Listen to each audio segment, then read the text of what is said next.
Hey, good morning, guys. This is Todd with Loma Vista Bee Company. Today is February 2nd, Groundhog's Day. It's going to be a beautiful day here in Central California, probably 72 degrees. It's breezy, but it's kind of normal for this time of year. Anyway, it's early spring day. I wanted to give you guys an update. I know you guys enjoy watching my channel and what I'm up to next. And I just want to be totally transparent with you guys and show you what's going on around here. So let me switch the camera and show you. Okay, this is what we've got going. Now, if you remember about, it was midsummer. I got up to, well, it was sometime in July, so late July probably, early August. I got up to 72 colonies. And I was just cruising along. I had a couple of, dead outs or probably abscons. Everything was cleaned out, so they moved for some reason. Maybe mites, maybe not. Who knows? But I had, and I had some swarms too. But the biggest thing, that happened to me this year was the queen age.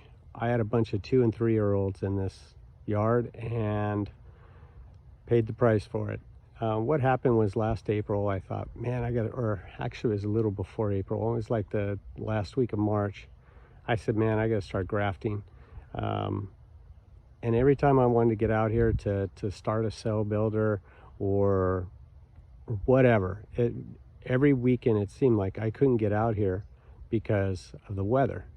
And then April came around, and that first week of April is when oranges start. And oranges were going, the bees were busy, and I thought, well, okay, I'll do it here in a bit. And next thing you know, it's like the end of May. And around here, that's when the drone population starts dwindling.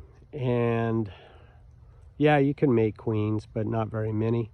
And so I just thought, well, you know what? I'll let them ride and I'll get them in the spring, meaning this spring.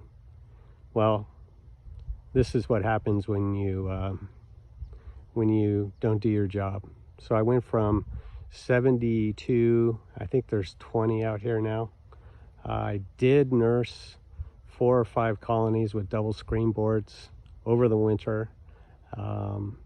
They are big enough now where I'm comfortable putting them in a single box and letting them build on their own. The others are pretty solid, and I have a couple that are they're borderline. They may or may not make it. So here's the plan. When it comes time here in another month or so to graft, I'm just gonna start out with whatever number I have in the yard. If it's 18, I'm gonna just make 18 cells. And what I'll do is I'll take out each queen and put her somewhere else. And then I'll make sure there's enough brood in the queenless box to hold them in there. Just your basic split stuff. Here comes a helicopter. It's probably the Department of Agriculture checking on me. Yeah. Anyway. So what I'll do is I'll double up, meaning however many queens or hives I split, I'm gonna try to make that many cells. And then on the empty side of the split, I will put those cells in there, and I'll wait about 3 weeks. And if the hives with the original queens are still doing pretty good, then what I'll do is I'll split those down again and I'll make another round. And I'm gonna keep doing this. I'm gonna push it right to the end of May and see how far I can get, and grow my stock back again. Now, talking about stock, there's this one right here. If you've heard me talk about Mark Miller's VSH queens that he has. This is one of them. And if you've heard me talk about the VSH queen that's been washing zeros except for once, that's this one. The only time she didn't wash a zero, she washed a 1. And she will be 3 years old in June. And I just took a peek in there a little while ago. She's laying things up like crazy. She's got 1 frame of capped brood and 2 other frames of open brood. So she started her laying process probably a week and a half ago. And so she's already starting to gear up. The other ones I didn't really look at. This is the only one I was really interested in because 1, I wanted to make sure she was here because I want to take her genetics and pass them along. And 2, if she wasn't here, then I would have to reorganize my thoughts on what I would do. And it's just, I'm glad she's here, let's just say that. So anyway, that's the story about this. The other ones,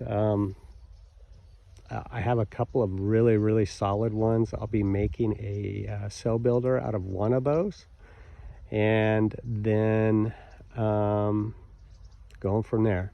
So I'm going to try to get in 3 rounds of grafting, just small stuff like 20 each. That way I know that the drone population can pretty much accommodate 20 virgins, at least for me, flying around out there. And I won't be pushing it where the queens will come back, poorly mated or not mated enough. So we'll see what happens. But anyway, that's my plan. What else is going on here? Well, I am starting to see the signs of spring. So for any of you that don't know what henbit looks like, this is henbit. I can't see my camera now all of a sudden. Anyway, if you could see my feet, oh, there we go. This is a bud of henbit. This will bloom into a little red flower pretty soon, and they'll be all over the place here. That is a sign for Mother Nature that spring is near. What that means is the soil, the temperature of the soil is starting to warm up, and that's out here. That's the first bee weed, I'll call it. Well, besides dandelions, but this is the first bee weed of the year. But this is an indicator that spring is about to be sprung. And that reminds me, feeding. So 2 weeks ago, when I was poking around in here on a 70-degree weekend, I saw nectar.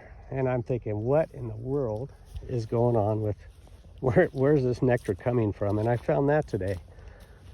I don't know if you can see it, but those eucalyptus trees have pink buds on them. They're, this particular batch of trees right here always is inconsistent with when it blooms. I don't know when it's going to bloom. Usually the other ones you can pretty much count on around here, but that one, it's crazy. And then this one over here is a different species. You could tell because the flowers are of a different color. They're more of a light brown. But anyway, those are sources of nectar. So these guys are, they're getting nectar. This one that I looked at, the VSH Queen, there was nectar in the frame, so I'm pretty much sure that's where it's coming from. Anyway, this is quite the long video for me. I could go on talking for hours if I wanted to, but I don't.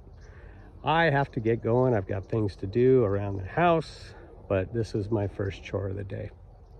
Anywho, I hope everyone has a great Groundhog's Day. I hope the week ahead treats you well. And for any of those going to the Eastern Missouri Beekeepers Association in St. Louis, I will be there next Friday. So let's talk bees. Anyway, take care everybody. I'll talk to you soon. Bye-bye.